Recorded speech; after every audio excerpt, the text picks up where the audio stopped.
guys, it's Joel and welcome back to my BMW Z4. At the time of recording, it has been about 3 weeks since I've driven my car. If you follow me on Instagram, you'll know why. I've been traveling a lot. I travel quite a lot for work. I work in a video production company, and yeah, the clients are quite a lot of the time abroad. So I have just been in Egypt for 2 weeks, and obviously before that, I was on the, oh, my GoPro's just fallen off the bonnet. I was on the road trip with Hampshire Photo, Ben Rain and a bunch of other people down to Monaco. So, hence I haven't driven this car properly for 3 weeks. I literally went for one quick blast before I went to Egypt. But yeah, haven't driven this car, and I am so happy to be back. And looking back at my YouTube channel, there's been lots and lots of videos since I've sort of featured this car on the channel, so I'm sure you'll all be pleased to see the car back too. But anyway, if those of you that are watching this video are new to the channel, you're probably wondering when I'm going to get into the topic of this video, and that is now.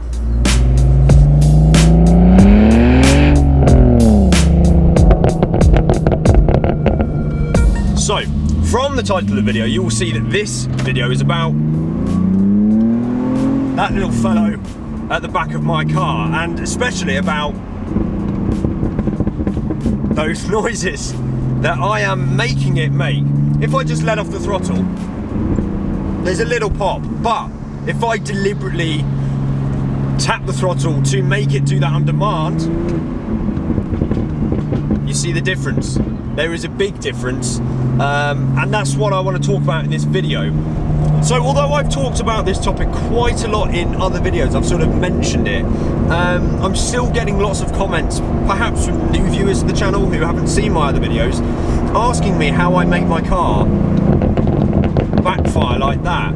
Lots of people comment actually saying, I've got a Z4 with the same engine, I've done the backbox delete, and mine doesn't do any of the backfiring. There's a couple of things. Obviously, I am going to explain how I'm doing it, but I'm using the throttle to make the car backfire.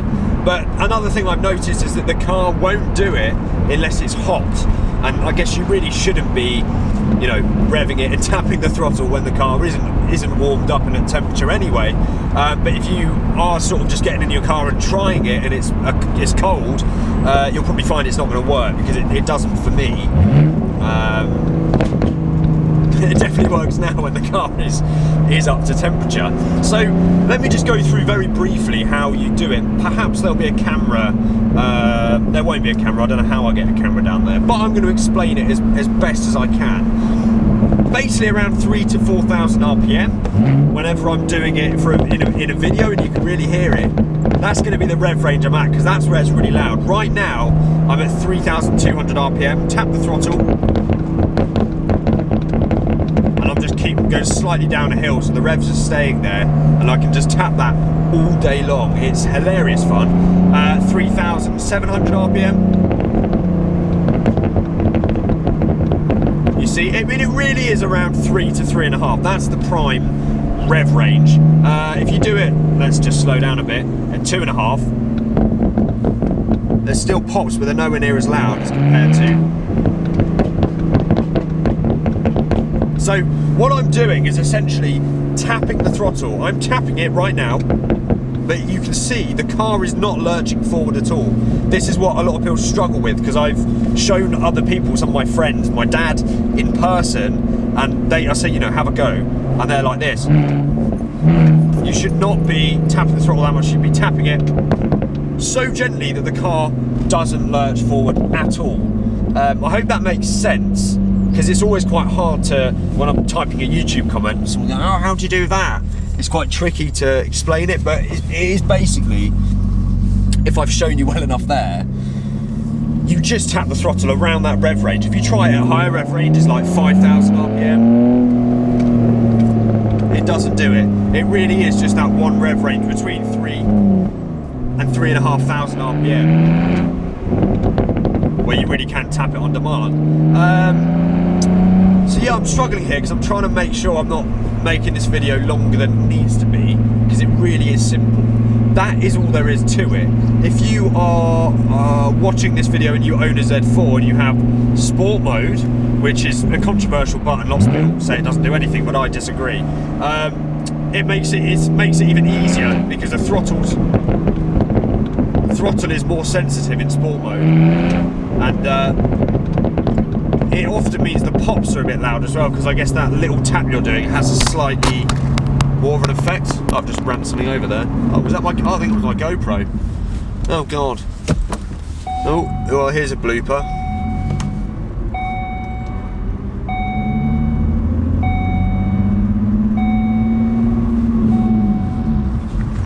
Yeah, it definitely is my GoPro. Let's see if it's in one piece. Uh-oh.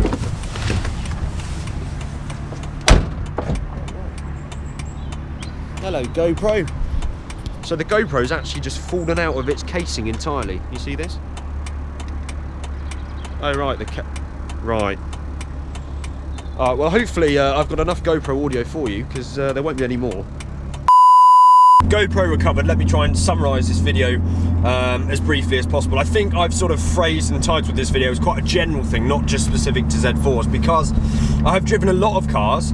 The BMW 320i I had in South Africa, the Mustang I had in America, lots of cars, and actually pretty much every car I've driven with an engine that's probably larger than 2 litres, I have been able to do this in. Obviously it varies rev range, it varies the amount of throttle input you need, and obviously in cars unlike mine where the back box obviously hasn't been deleted, the pops are way less noticeable. I did do it to this car before I had the back box deleted and used to find that very loud, but obviously things have changed now. But anyway, I'm already waffling. It is really simple. For this car, it is simply a case of making sure the car is hot. The hotter the better. If you've just gone for a really, really big hoon and driven in anger, it will do it even more. It's even louder. I watched I've forgotten their names, it's 2 guys, I think they're Australian, and they review cars. They're really, really good to watch. Some beautiful films they make. I'm really sorry I've forgotten their name. They were in an F-Type and he was doing it in an F-Type. It's obviously famous for its crazy crackles and bangs, that car. And he was doing exactly the same thing in that car. So it works in a lot of cars. And like I say, it's as simple as making sure the car's warm and just finding that rev range where it likes to do it, and obviously tapping that throttle ever so slightly. I should have found a better way of getting a GoPro down there. Obviously now mine is just broken, so that won't be happening. What was that? But yeah, it is really just a very gentle tap. The car does not react to it at all apart from the sound. So the car is not moving, lurching at all. If it is at all lurching, even like this, you're doing it too much. I'm just going to turn around here. So yeah, that pretty much is it. I hope you found that helpful. It's always tricky because I know lots of people are asking the question about this video. However, they might not even find this video if they're not a subscriber or a regular viewer. Nonetheless, I hope you guys watching have found that insightful. Give it a go in your car. Let me know, actually, DM me on Instagram or comment below this video if you come back to the video after you've tried. Let me know if you can do it in your car. I really want to know. If you've got any car and you're able to make it backfire, I would actually love to see that. I'd love you guys to send me videos and I could potentially include that in another video, who knows. Anyway, like I say, I hope you found this insightful. If you are new here and you don't want to miss out on more videos like this, please subscribe, because I am making, I think it's like 2-3 videos a week at the moment. It's pretty crazy. I'm really enjoying it. I'm so glad that the channel is growing and the feedback is just largely positive, and I love you guys for that. So thank you so much for watching. Make sure you're subscribing if you're new, and yeah, comment below if you can make your car do this. Until then guys, I will see you very, very soon. One big acceleration for the ending.